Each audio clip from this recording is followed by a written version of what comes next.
ng Universal Healthcare, talagang noon at noon pa, pupuntiriyahin ko po ang PhilHealth kapag meron pong kabalastugan.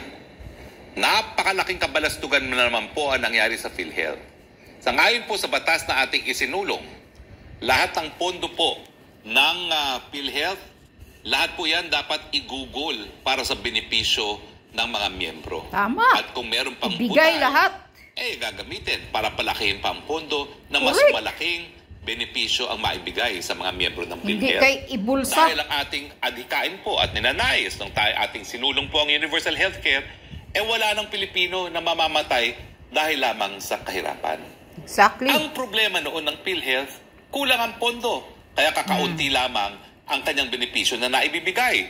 In fact, dati, walang benepisyo kapag hindi ka na hospital. At dahil nga po sa ating Universal Healthcare, ngayon pati ang diagnostics, covered na po. Dahil mas mabuti pang maiwasan ang pagkakasakit kesa tuluyang magkasakit ang taong bayan. Tama. Pero nung kailan po, sang-ayon sa aking mga bubuit, inaprubahan po ng board dahil hiningi po ng Malacanang. Matagal na yan. Ang napakalaking halagang 90 billion. 90 billion. Sa pondo ng PhilHealth para po, quote-unquote, for more noble causes. Noble causes. Ito po ay malaking kabalastugan. Ito po ay malversation of public funds. Ito po ay labag sa Universal Healthcare Law na nagsasabi na walang pondo ang PhilHealth na dapat mapunta sa gobyernong pangnasyonal. Dapat po yan ibuhos sa mas marami pang benepisyo ng ating mga mamamayan nang sa ganon magkaroon na ng mas maagang katuparan ang ating pangako na wala nang mamamatay na Pilipino dahil lamang sa kahirapan. Correct. Anong noble causes ang inyong sinasabi? Pinasok sa tiyan ni Butod. Bumili na naman ng lagda para sa pirma?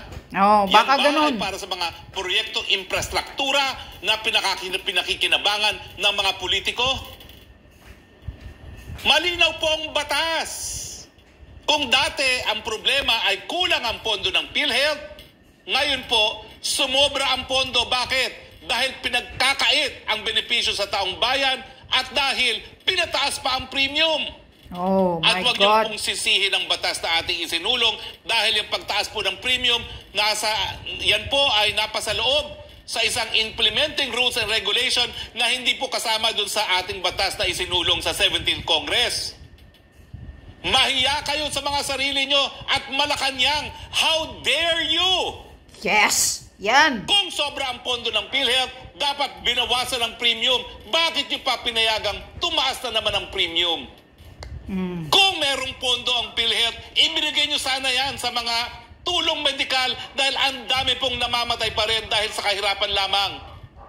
Pero inuna nyo muna ang nais nyong pagpapasasa, ang inyong paglamon sa pondo ng PhilHealth para sa inyong karangyaan. Walang hiya talaga yung Malacanang. Mahiya kayo.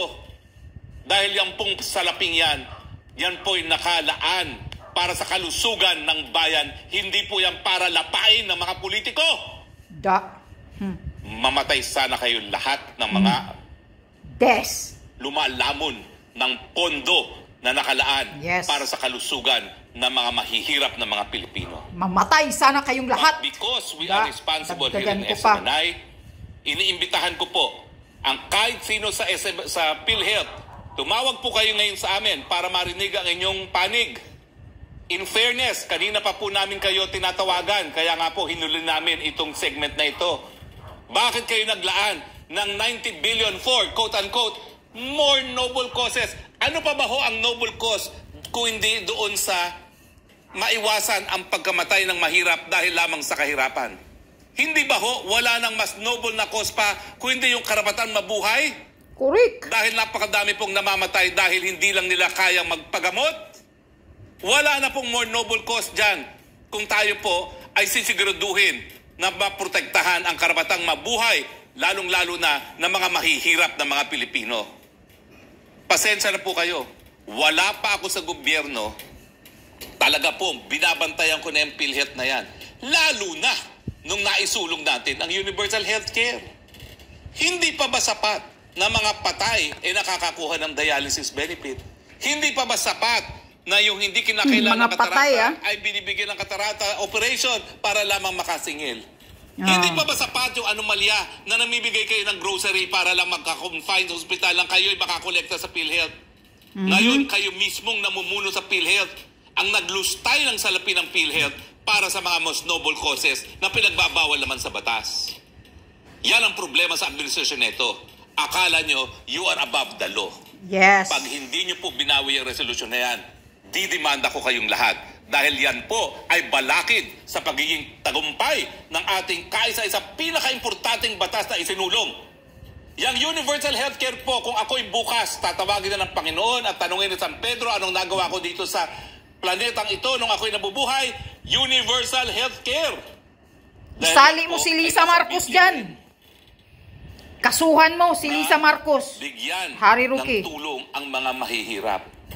How dare you Malacanang. misappropriate napakalaking halaga 90 billion pesos for more noble causes. Ano yan? Sa mga aktibidades ng First Lady? Oh, Ano yes. yan? Pang-ayuda na naman? Para kay Speaker? Kapal ng mukha ng mayawa. Hindi na ba kayo nangilabot?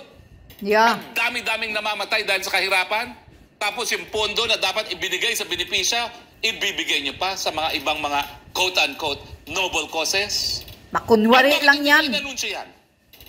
Bakit tinago niya yan sa publiko? Mahilig sila magtago Kaya marangal na dahilan sa misappropriation ng 90 billion, bakit nyo itinago at hindi isinapubliko? Yeah, you see, ang kapal Buti na ng lang, mukha. marami pang nagmamahal sa bayan at nagsiwalat nitong balitang ito sa akin dahil alam nila, hindi tayo papayag. Magkikita po tayo sa korte at sisiguraduhin ko lahat kayong responsable dito sa malversation ng 90 billion. Pakukulong ko kayo kung yan ang huling gagawin ko sa aking buhay sa mundong ito. Pero hindi po ako papayag na lulustayin nyo ang nakalaan para sa mahirap ng mga Pilipino. Tumawag po kayo, PhilHealth dito, kung sinasabi nyo ako'y nagsisinungaling. Sabihin nyo mali ako. At sabihin nyo kung ano yung more noble causes. At sabihin nyo walang linalabag na batas. Bukas po ang aming linya in the interest of fairness. Yes, yan. Oh. Ha? Isali mo si Liza Butod. Ha? Harry Roque. Isali mo yung hinayupak na yan. Ha? Kasi matagal na yan. Pinalabas na yan ni Maharlika nung nakaraang ilang buwan na yun eh. Pinasabog na yan ni Maharlika noon. Na kukunin daw ni Lisa Marcos ilagay sa Malacanang ang budget ng PhilHealth. Tapos ngayon pa, nalalaman ni Harry Roque kasi daw may nagbalita sa kanya. Imagine, matagal na pala tinatago, hindi isinapubliko pa. Mahilig talagang magsikreto itong administrasyong bangag na to. Sabi pa ni Maharlika, utos yan ni Lisa. Matagal na yan, sinasabi ni Maharlika noon, napakinggan ko kay Maharlika, na kukunin daw ni Lisa Marcos ang budget ng PhilHealth i-transfer sa Malacanang. Yang mga yawa kayo, mga putang ina ninyo, PhilHealth. Yan. Kasuhan mo, Harry Roque, isali mo yung hinayupak na butod na yan. Kasi sabi ni Maharlika, utos daw yan ni Lisa Marcos na ilipat sa Malacanang ang budget ng PhilHealth. Ang walang hiya na yan, mahilig talagang magsikrito. Tingnan nyo si Michael Ma, ina-appoint, envoy to China. Wala, hindi mo mahanap. Sa Google kung saan, wala, tinatago nila. Sinisikrito nila. Mahilig magsikrito itong hinayupak na administrasyong Marcos bangag na to. Ayan, tinatago pala yung PhilHealth. Buti nalalaman mo, Harry Roque. Isali mo yung hinayupak na asawa ni Bangag na Lisa. Kasuhan mo. Dahil sabi ni Maharlika, yan daw ang nag-utos na ilipat ang budget ng PhilHealth sa Malacanang. Ilang buwan na yan, pinasabog na yan ni Maharlika eh. Tingnan nyo. Tapos ngayon, tinataasan nila ang premium ng mga member ng mga PhilHealth. Malaki ang pundo. Binulsa ng mga kawatan. Langhiya kayo. Dagdagan ko pa, sabi pa ni Harry Roque, mamamatay sana kayo. Kayo sanang mga palaging nagbibiyahe, nagtatravel sa ibang bansang mga politiko. Babagsak sana ng mga eroplano ninyong mga hinayupak kayo. Pareha sa presidente ng Iran na bumagsak. Mamamatay sana kayo kahit itong mga pundo, kahit itong pundo ng PhilHealth na ito na para sa mga mahihirap, para sa mga taong walang ikapadoktor, walang pira, kinakamkam nyo pa. Walang hiya talaga kayong administrasyon kayo. Talagang nakapanggigil na kayo. Kaya mga taong bayan, sobra-sobra na talagang ginagawa ng administrasyon na to. Kailangan na talagang hilain ang hinayupak na bangag na yan na walang kaalam-alam. Magpapatakbo ng Pilipinas. Walang alam, walang utak. Balintong ang utak dahil sa pulburon. Yan ang nangyayari. Nakikinig si bangag sa dikta ng asawang butod. Sa asawang bangag din, sabi pa ni Maharlika, kawatan, smuggler. According to Maharlika, yang Lisa Tanas, kawatan, smuggler, sindikato, mafia, bangag. Oh, yan ang pasabog ni Maharlika kagabi.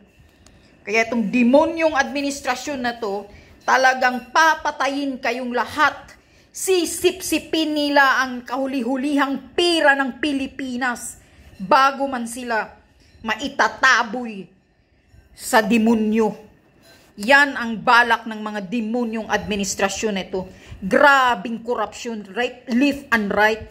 Lahat na lang pinupunduhan ng malaki para mayroon silang maikamkam. Sabi ni Hariruki, para ba yan sa pagparte-parte ng first leading hinayupak? Para ba yan sa pangano na naman, perma na naman? Para ba yan pangbayad na naman sa ayuda? Ayuda ni Tambaloslos Martin Romualdez, sa pangwalang hiya, kapal ng mga mukha ng mga demonyo na ito. Nakapanggigil kayo. Kaya nga, mamamatay sana kayong lahat dyan sa Malacanang. Tandaan nyo yan, sinusumpa kayo ng mga taong bayan. Imagine 90 billion tinatago ninyo, kinuha ng Malacanang, nilipat sa Malacanang, at tong mga hinayupak na sa PhilHealth, magkano ba ang nakamkam ninyo? According to Hariruki, hindi pa ba sapat na ang mga pag-grocery ninyo para kunyari kung may na-hospital, i-claim ninyo sa PhilHealth? Hindi pa ba sapat yung mga anomalyang ginagawa ninyo para lang kayo makaklaim sa PhilHealth? Langiyang gobyerno talaga to. Kaya mga taong bayan, hindi na po ito usapin na makikinig pa kayo kay PRRD. Kailangan na po magkaisa. At gagawin ninyo ang dapat nating gawin. Hindi na po ito makatao. Hindi na po para sa tao ito. Itong administrasyon ito, umupo ito. Imagine, magdalawang buwan o taon pa lang, ubos-ubos na ang mga pundo, sinisip-sip na ng todo ng mga hinayupak na itong mga kawatan na administrasyon na to. Kawatang mga politiko. Sabi pa ni Maharlika, kawatan, smuggler, sindikato, mafia, itong Lisa Marcos. Yan ang pasabog ni Maharlika. Walang hiya ang administrasyon na to. Ikaw bangag, mag-resign ka na bangag. Alam mo yung hindi mo kayang hinayupak kang Marcos Jr. ka, hindi mo kayang hinayupak ka, wala kang grado, wala kang utak. Imagine, -8 ang nakuha mong trust rating, satisfaction rating sa Bohol. -8. Ano yan? Meaning, ibig sabihin, wala nang gusto ni isa sa iyo. Lahat ng taga Bohol, sinusuka ka na, Marcos Jr. Bangag. Adik Benedictos. Langya kang hinayupak kang presidente ka.